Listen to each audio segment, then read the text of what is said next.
I'm Danny Lipford. If you're renovating or building a home, you want it to look as good as the day you finish the project for a long time to come. That's exactly why using Purple High Abuse and Purple High Impact gypsum board is a great idea. Both of these products provided by National Gypsum are designed to be tougher than ordinary drywall so they can stand up to the abuse of daily life.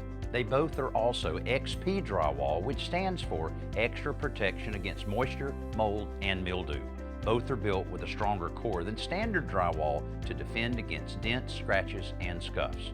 The surface is protected by abrasion-resistant paper on the front face of the panel.